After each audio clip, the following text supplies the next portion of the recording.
इस विशाल एकता रैली की संचालन कर रहे भाई चमन साहब,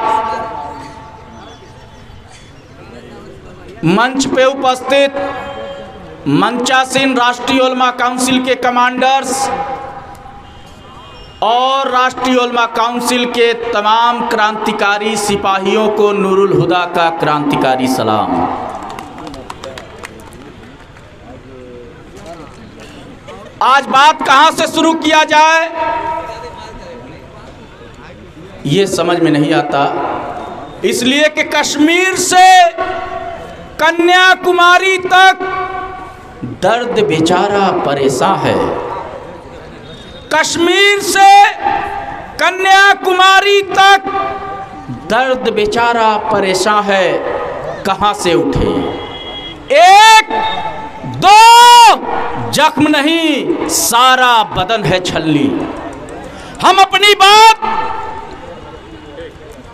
इस 20% को अवॉइड कर रहे सो कॉल सेकुलर नेताओं से शुरू करें कि हम अपनी बात इस देश को नफरत की आग में झोंकी जा रही है वहां से शुरू करें, कि हम अपनी बात युवाओं के बेरोजगारी की समस्या से शुरू करें, कि हम अपनी बात इस सरकार में हो रहे महिलाओं छात्राओं के साथ उत्पीड़न से शुरू करें, कि हम अपनी बात रोजगार मांग रहे छात्रों पे लाठी बरसाई जा रही पुलिस के द्वारा वहां से शुरू करें, कि हम अपनी बात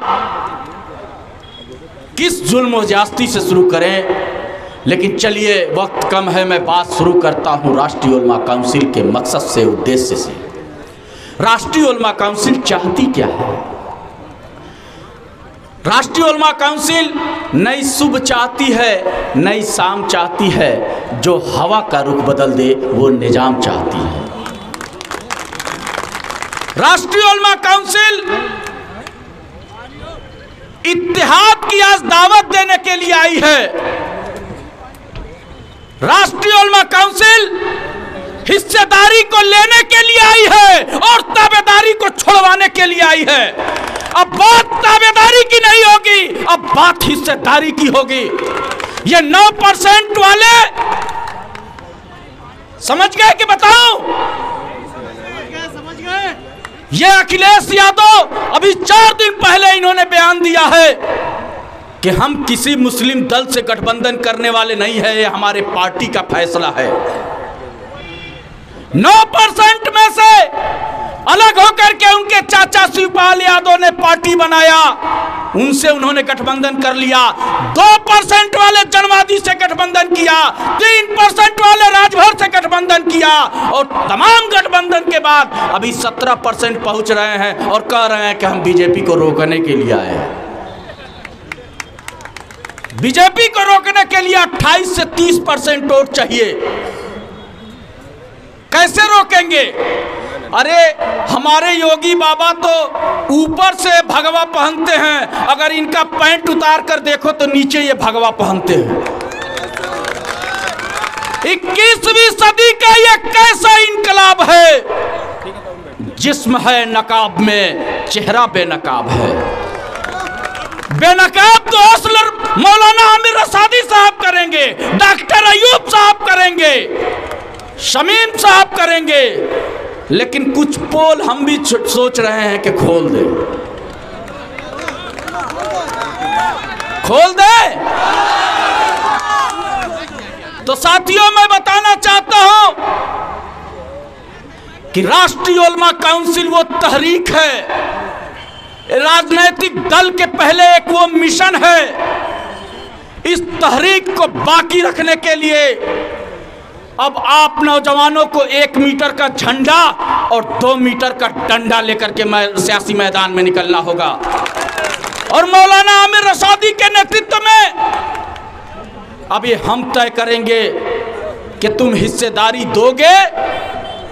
अगर हिस्सेदारी दोगे तो लखनऊ विधानसभा में नजर आओगे, हिस्सेदारी नहीं दोगे तो फिर 5 साल तुमको इसी रोड पे टहलाने का काम करेंगे। आज ये देश एक विकट संकट में पड़ी हुई है। ये प्रदेश के हालात क्या है? मैं खास करके युवाओं के रोजगार से बात करना चाहता हूं। हम जीएसटी ला करके जो व्यापारियों को बर्बाद कर दिया उस पर बात करना चाहते हैं।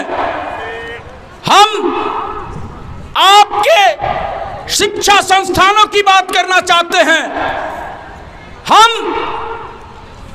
आज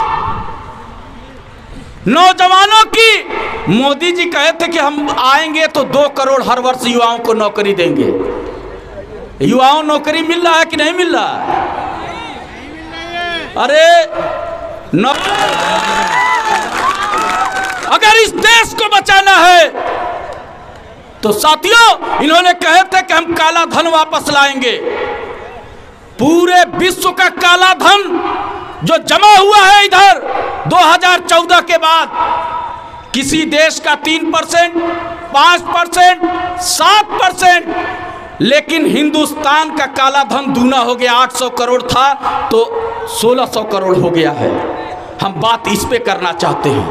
आज हम बात इस पे करना चाहते हैं कि आज जिस तरीके से इस देश के संसाधन को अडानी और अंबानी के हाथों बेचा जा रहा है, ऐ कौम मिल्लत के नौजवानों, ऐ सर्व समाज के नौजवानों, ऐ छात्र नौजवानों, अगर आगे आकर के आपने हल्ला नहीं बोला तो इस देश को बेचने की पूरी तैयारी है। और इतिहास का पन्ना गवाह है, एक बार इस देश के अंदर ईस्ट इंडिया कंपनी आई थी तो सैकड़ों साल इस देश को गुलामी की जंजीरों में जकड़ी रही। लेकिन आज जिस तरीके से आज देश के संसाधन को अडानी और अंबानी के हाथों बेचा जा रहा है, अगर इस पे लगाम नहीं लगा तो आने वाले दिनों में ये देश आर्थिक रूप से गुलामी की तरफ बढ़ रहा है। जब तक आ रहे हैं बोलने दीजिए।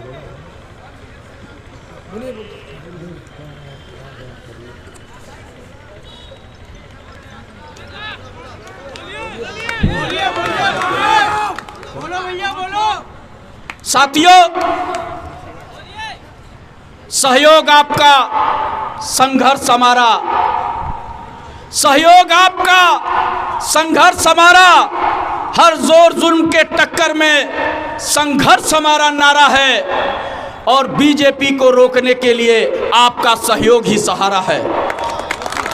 जो लोग कह रहे हैं कि हम बीजेपी को रोकना चाहते हैं, अगर बीजेपी को रोकना है तो मैं तमाम सो-कॉल्ड सेकुलर पार्टियों से कहना चाहता हूं कि मौलाना आमिर रशादी साहब के नेतृत्व में जो यूडीए बना है, आप इसका हिस्सा बने, तब बीजेपी रुकेगी। बीजेपी को कहां से रोक रहे हो भाई? ये अखिलेश यादव अपना समाज तो रोक ही नहीं पा रहे हैं। अभी पिछला चुनाव हुआ है जिला पंचायत का, उनके समाज के लोग बीजेपी से जाकर के ब्लॉक प्रमुख बने, उनके समाज के लोग जाकर के जिला पंचायत अध्यक्ष बने, और ये मुसलमानों से कह रहे हैं कि सिर्फ जो है हम रोकने के लिए आए हैं बीजेपी को। पहले अपना समाज रोक लो। अगर इस बार नहीं रोक पाए ना तो तुम्हारा समाज खुदे भाजपाई हो जाएगा। सपा का कहीं दूर दूर तक अस्तित्व नहीं बचेगा। इसलिए मैं कहना चाहता हूं, आज ये सिर्फ देश बचाने की बात नहीं है, आज हमारे संविधान पे भी खतरे मंडरा रहे हैं। बाबा भीमराव अंबेडकर के संविधान पे खतरा मंडरा रहा है। बाबा भीमराव अंबेडकर के संविधान को बदलने की पूरी तैयारी है।